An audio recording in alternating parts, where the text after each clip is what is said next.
So your president just got out of a new movie.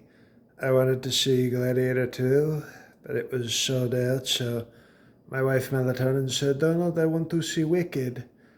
And I thought, I have a whole bunch of downloads from Wicked.com. Why the hell would we have to go to a theater?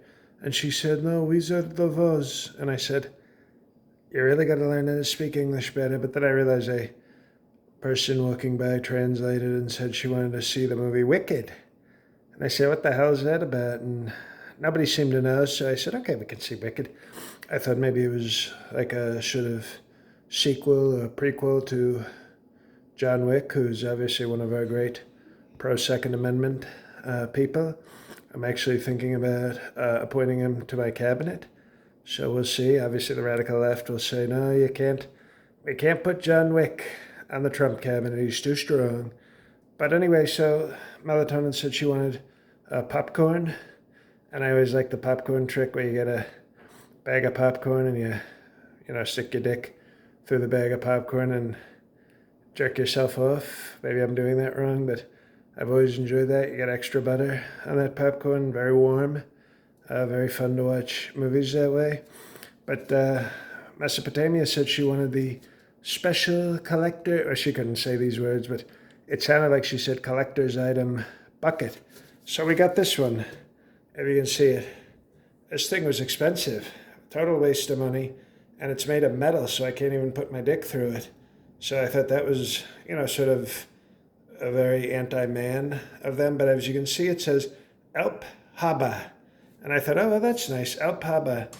Because my attorney, Alina Hop, the hot one, who lost a lot of cases for me, but people don't talk about the ones that she won on appeal, because she actually, I think, scissored Judge Eileen Cannon to then throw out my case.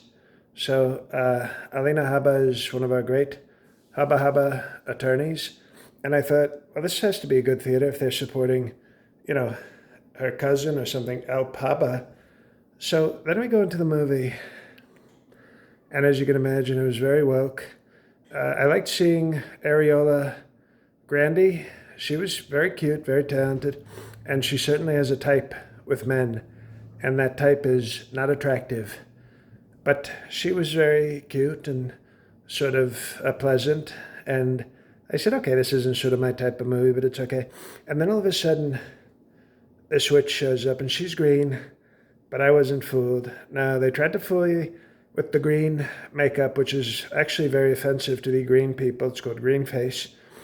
And I said, this green witch actually looks like, let's just put it this way, this green witch is not from Greenwich, because she was a black. Underneath the green, she was a black. It's sort of like she was doing a reverse of Kamala Harris.